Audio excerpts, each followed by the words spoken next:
अस्सलाम वालेकुम। मेरा नाम डॉक्टर अब्बास है। मैं रहीम मुबारक पॉलीक्लिनिक के बिहाफ पे मरमाती वीडियोस बनाता हूँ। जो दोस्त हमारे चैनल पे नए हैं काइंडली चैनल को सब्सक्राइब ज़रूर कर दीजिएगा और इस वीडियो को दोस्तों के साथ भी शेयर कीजिएगा ताकि उनको भी बेनिफिट मिल सके। आज हम डिस्कस करने जा रहे हैं कि क्लिनिक के ऊपर लैब किस वक्त आपको बनानी चाहिए या लैब बनाने के बारे में किस वक्त सोचना चाहिए है, या अगर लैब बना नहीं रहे तो आपको लैब वालों के साथ कैसे डील करना चाहिए है। थोड़े से मैं फैक्ट्स बताऊंगा आप लोगों को ताकि आप जो है ना इन चीज़ों के बारे में कॉन्शियस रहें और जो है ना आपके पेशेंट्स का भी बेनिफिट हो।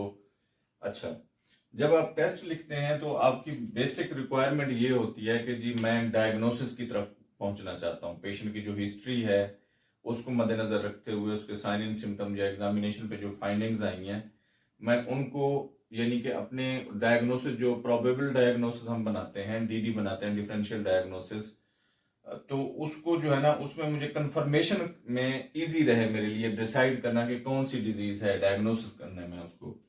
तो उसके लिए आप लैब्स करवाते हैं। तो इसलिए ये पूरी तहमीद बांधने का मतलब ये था कि इसलिए कि आपको वो लैब सेलेक्ट करनी चाहिए टेस्ट के लिए जिसके रिजल्ट्स अक्यूरेट हों, जिसमें मिनिमम जो है ना उसमें गलती का चांस मिनिमम हो। तो वो लैब सेलेक्ट करनी चाहिए आपको। अरे गहरे नथो खैरे की लैब नहीं सेलेक्ट करनी चाहिए जो कि किसी कोने खुदरे में या गली मोहल्ले में खुली होती है, वो नहीं। एक अच्छे ब्रांड की लैब सेलेक्ट करें, ठीक है ना। तो उसमें अपने सैंपल भेजें ताकि, क्योंकि पेशेंट ने तो बेचारे ने पैसे स्पेंड करने हैं, तो अगर वो किसी स्पेशलिस्ट के पास आप उसको रेफर करते हैं या वो लैब्स आप वाली लेके किसी स्पेशलिस्ट के पास चला जाता है तो स्पेशलिस्ट भी उन लैब्स को एक्रेडिट कर ले कि हाँ जी ये लैब कराई हुई है आपने, ठीक है, ट्रस्ट किया जा सकता है इनके ऊपर। ये ना कहे पेशेंट को ये वाली लैब रिपीट कराएं आप अपनी, तो ये पेशेंट के साथ ज्यादती है, ठीक है। तो इसके लिए आपने लैब प्रॉपर सिलेक्ट करनी है। अच्छा, अब लैब के ऊपर चलता क्या है, शेयर क्या चलता है, जो कि एक सीक्रेट है लेकिन ये ओपन सीक्रेट है, ठीक है ना। वो डिसाइड कर सकते हैं आपको कितना जो है ना वो शेयर मिलना चाहिए उसमें से। वो आप पेशेंट्स को बेशक दे दें, आप अपने पास क्लिनिक की बेनिफिट के लिए रख लें, क्योंकि क्लिनिक के एक्सपेंस होते हैं, मीट करने के लिए आपको ये सारी चीजें करनी पड़ती हैं बहरहाल। लेकिन मेरा ख्याल यही है कि पेशेंट्स को भी आप उसमें से 50% जो आपको शेयर आता है तो उसमें से पेशेंट को ही दे दें ताकि उसका भी बेनिफिट हो जाए।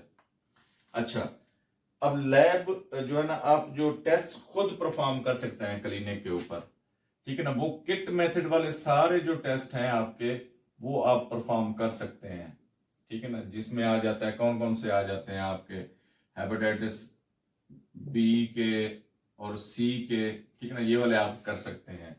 इसी तरह दूसरे आ जाते हैं जैसे HIV का स्क्रीनिंग है, ठीक है ना, इसकी टाइफीडॉट की कर तो सकते हैं लेकिन उसको अब ये रिकमेंड किया है कि टाइफीडॉट का टेस्ट जो है वो आप उसको किट मेथड पे ना करें। जो गोल्ड स्टैंडर्ड है उसका कल्चर एंड सेंसिटिविटी वो करें उसके ऊपर, ठीक है। इसी तरह H पैलोरी की स्क्रीनिंग आप कर सकते हैं, ठीक है। इसी तरह यूरिन प्रेगनेंसी टेस्ट हैं वो कर सकते हैं आप, ठीक है।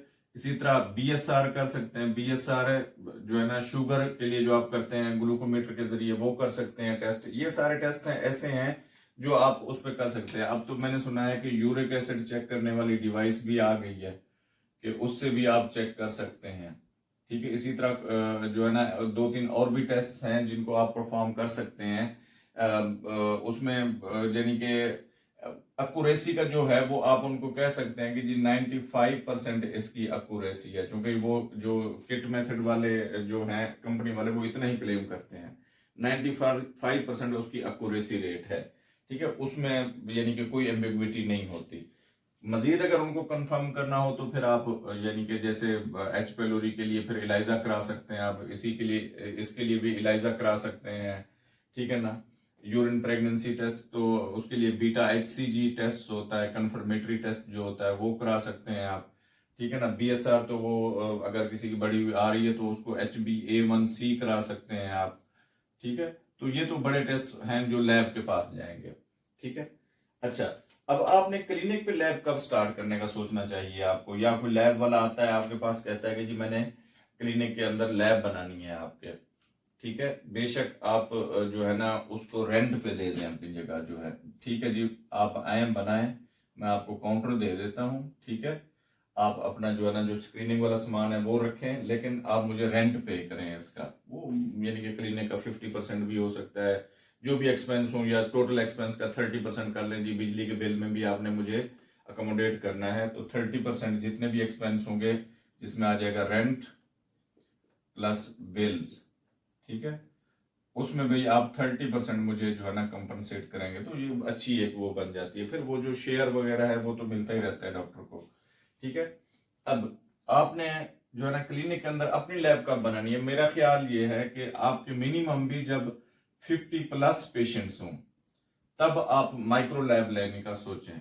माइक्रो लैब और सीबीसी लैब, सीबीसी एनालाइजर जो होता है, ठीक है।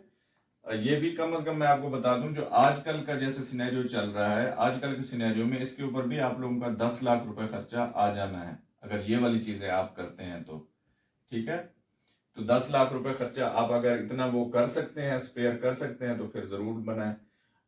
लेकिन वो उस वक्त जब आपको पता हो कि जी मैं ये लैब बना रहा हूं, तो उसमें क्या होगा कि मैंने अपने क्लिनिक को आगे बूस्ट करके इसको हॉस्पिटल की तरफ लेके जाना है, तब ये आपको स्टेप लेना चाहिए। लेकिन अगर आपने ये किया हुआ है कि जी सिर्फ मैं क्लिनिक ही करना है, जीपी शेप करनी है, तब मेरी रिकमेंडेशन यही है कि आप लैब फिर ना बनाएं, ठीक है। हाँ, लेकिन अगर आपने उसको हॉस्पिटल में ले कन्वर्ट करने के लिए लेके जाना है, या पॉली क्लिनिक में कन्वर्ट करने के लिए लेके जाना है, तो फिर बेशक आप जो है ना ये वाली चीजें ले लें, क्योंकि उसमें ये होगा कि आपकी प्रैक्टिस भी बढ़ती जाएगी, और उसमें और कंसल्टेंट्स, फिजिशियंस या सर्जन्स जो भी आते रहेंगे, तो वो भी लैब टेस्ट निकालते रहेंगे, तो आपकी लैब चल पड़ेगी और आपको इसमें बेनिफिट होता जाएगा। लेकिन अगर आप अकेले बैठे हुए हैं, आपके पेशेंट्स हैं 50+ में 60, 70, 80, 100 तक हो सकते हैं, तब आप लैब बनाने का सोचें, ठीक है ना। उसमें आप यानी कि कम से कम रेट में आप लोगों को करने टेस्ट करके देते हैं, तो जिनको भी लिखेंगे वो मना नहीं करेंगे कि जी लैब टेस्ट मैंने कराने हैं या नहीं कराने हैं। अदरवाइज अगर बाहर भेजते हैं तो फिर आपको पता है कि जो है ना सिंपल सीबीसी ही मेरे ख्याल है 600 से ऊपर का हो रहा है, किसी भी आप छोटी सी लैब में भी कराएं। बड़ी लैब्स को तो छोड़ दें, वो तो 1000+ चली जाती हैं। आप सीबीसी पेशेंट का 300 रुपये में भी कर सकते हैं अगर आपके पास अपनी लैब है तो, ठीक है। मैक्सिमम बेनिफिट पेशेंट्स को देना आप, ठीक है। तो ये वाली सारी चीजें आप मद्देनजर रखते हुए जो है ना लैब के अंदर, अपने क्लिनिक के अंदर लैब बना सकते हैं। अगर लैब बनाने के नहीं सोच रहे तो ये वाले टेस्ट जो है ये परफॉर्म करना जरूर शुरू कर दें आप, ठीक है। तो इससे आपको जो है ना बहुत सारा बेनिफिट होने लग जाएगा इन चीजों से, ठीक है। उम्मीद है ये मालूमाती वीडियो आपको पसंद आई होगी। हमारे चैनल को लाइक, सब्सक्राइब और दोस्तों के साथ शेयर जरूर कीजिएगा। शुक्रिया।